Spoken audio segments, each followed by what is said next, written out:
స్వచ్ఛతా కార్యక్రమాల్లో అగ్రగామిగా గ్రామాలను నిలపడం, గ్రామాల మధ్య స్వచ్ఛతలో పోటీతత్వాన్ని పెంచేందుకు ప్రేరణగా స్వచ్ఛతా అవార్డులు నిలుస్తాయని జిల్లా కలెక్టర్ ఆర్ మహేష్ కుమార్ వెల్లడించారు. సోమవారం స్థానిక సత్యనారాయణ గార్డెన్ నందు జిల్లా స్థాయిలో స్వర్ణాంధ్ర స్వచ్ఛాంధ్ర అవార్డుల ప్రదానోత్సవం 2025ను ఘనంగా నిర్వహించారు. ఈ కార్యక్రమంలో రాష్ట్ర జిల్లా స్థాయిలో వివిధ కేటగిరీల్లో అవార్డులు ప్రదానం చేశారు. స్వచ్ఛతా రంగంలో గుర్తింపు పొందిన మున్సిపాలిటీలకు, గ్రామ పంచాయతీలకు, పాఠశాలలకు, ఆసుపత్రులు, కార్యాలయాలు, రైతు బజార్లు, బస్ స్టేషన్లు, పారిశుద్ధ్య కార్మికులు, స్వయం సహాయక సంఘాలకు అవార్డులు జారీ చేశానన్నారు. స్వచ్ఛతా, పారిశుద్ధ్యం, సింగిల్ యూజ్ ప్లాస్టిక్ నియంత్రణ, ఘనీభవ ఆర్థిక వ్యవస్థ ప్రోత్సాహం వంటి విధానాలను పూరేగింపచేసేందుకు స్వచ్ఛాంధ్ర స్వర్ణాంధ్ర అనే కార్యక్రమాన్ని ప్రవేశపెట్టిందన్నారు. ఈ అవార్డు విధానాన్ని ప్రత్యేక గుర్తింపుగా రూపొందించి నాగరికత పోటీగా మార్చాలని ప్రభుత్వం నిర్ణయించిందన్నారు. అవార్డుల ఎంపికలో పారదర్శకతను పాటించడానికి స్వతంత్ర సంస్థల ద్వారా మూల్యాంకనాలు చేయడం జరిగిందన్నారు. స్వచ్ఛతా, పారిశుద్ధ్యాన్ని ప్రోత్సహించడం, వాటిలో అత్యుత్తమ పనితీరును ప్రదర్శించిన వారికి గుర్తింపు ఇస్తూ ఈ అవార్డులను ప్రదానం చేయడం జరిగిందన్నారు. పోటీ స్ఫూర్తిని పెంపొందిస్తూ అవార్డులను బహుకరించడం జరిగిందన్నారు.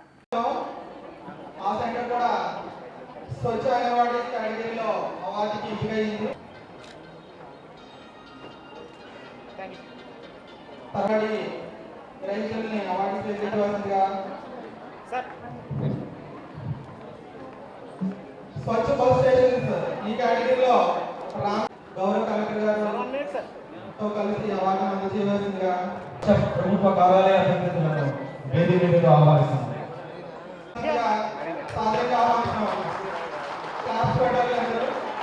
అలాగే స్వచ్ఛ గవర్నమెంట్ ఆఫీసెస్లో ఎంపీడీఓ గారు వచ్చి అవార్డు గ్రామ పంచాయతీ ప్రతినిధులను వేదికపైకి ఆహ్వానిస్తూ వారి గ్రామాభివృద్ధి పట్ల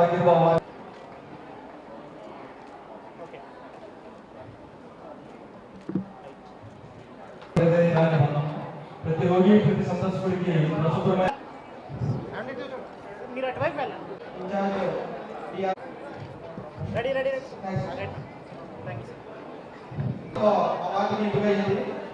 డాక్టర్ గారు అమలాపురం, గోపాలపురం.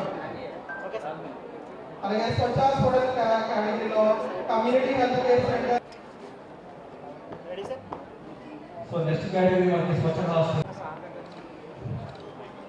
మొదటిగా సోషల్ వెల్ఫేర్ కాలేజ్ సంరక్షణకు ప్రాధాన్యం ఇచ్చి ఆదర్శంగా వారిని కూడా వేదికపై ఈ రోజు గౌరవం పొందుతున్నాయి. మన ఈ స్వచ్ఛ మున్సిపాలిటీ అవార్డు దీని ఆదర్శంగా నిలిపిన రైతు బజార్ల ప్రతినిధులను వేదిక మీదకు ఆహ్వానిస్తున్నాం. అందరూ క్లాస్ పడాలి. జవహర్లాల్ నెహ్రూ మున్సిపల్ స్కూల్, పంకాపల్లి, అమలా, రామచంద్రపురం స్వచ్ఛ స్కూల్ ప్రధానోత్సవ కార్యక్రమం జరుగుతుంది. గౌరవ జిల్లా కలెక్టర్ గారు, ఇన్ఛార్జ్ గారు, మేడం గారు, అది సమయం చాలా తక్కువ ఉంది కాబట్టి మన స్వచ్ఛ మహిళా సంఘాలు అలాగే ఐశ్వర్య ఎస్ఎల్ఎఫ్ జిల్లాలో around 48 awards, district level awards రావడం జరిగింది. At the same time state లెవెల్లో ఒక అవార్డు ఫర్ ద పంచాయతీ లొల్లా అనే పంచాయతీకి, గ్రామ పంచాయతీకి స్టేట్ లెవెల్ అవార్డు రావడం జరిగింది. సో ఇందులో ఇప్పుడు all categories, for example schools కావచ్చు, హాస్టల్స్ కావచ్చు, రైతు బజార్స్, ఈవెన్ ఆఫీసెస్, సో ఇవన్నీ కాంపోనెంట్స్లో అరౌండ్ 48 మనకి డిస్ట్రిక్ట్ లెవెల్ అవార్డ్స్ వచ్చాయి. I hope I congratulate every one of them. And దీన్ని as a part of only one time incident కాకుండా I expect this ఆ స్పిరిట్ని కొంచెం కంటిన్యూస్గా తీసుకెళ్ళా చేయాలి.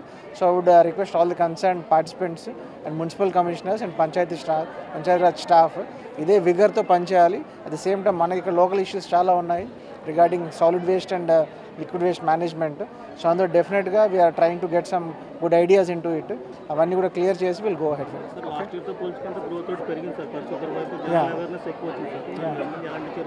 సో డెఫినెట్గా అంటే మన కోనసీమలో ఉన్న మేజర్ ఇష్యూ ఈ సాలిడ్ వేస్ట్ మేనేజ్మెంట్ అండి. మనకి ల్యాండ్ అనేది ఓపెన్ ల్యాండ్స్ తక్కువ ఉంటాయి. Even we have issues regarding dumping yards అనేవి లేవు సరిగ్గా. సో అవన్నీ కూడా డెఫినెట్గా already we are in plan to get some solid waste treatment plans కోసం ప్లాన్ చేశాము. ఒక 2 ప్లేసెస్లో ఇనీషియల్గా అమలాపురం అండ్ రామచంద్రపురంలో within span of next 3 months that will become operational. దాంతో we can definitely reduce the dumping yard issues. Okay, sure already అమలాపురంలో I think less than 50 GSM prepare చేసి దాన్ని స్టాప్ చేశాము. I think RDO and municipal commissioner వెళ్ళి దాన్ని seize చేయడం జరిగింది. So దాన్ని విక్రయాలు కూడా అన్నీ ఆపడం జరుగుతుంది. ప్లానింగ్ టు డెఫినెట్గా జూట్ అండ్ క్లాత్ బ్యాగ్స్ కూడా ఇంక్రీజ్ చేయడానికి we're going a step forward for it.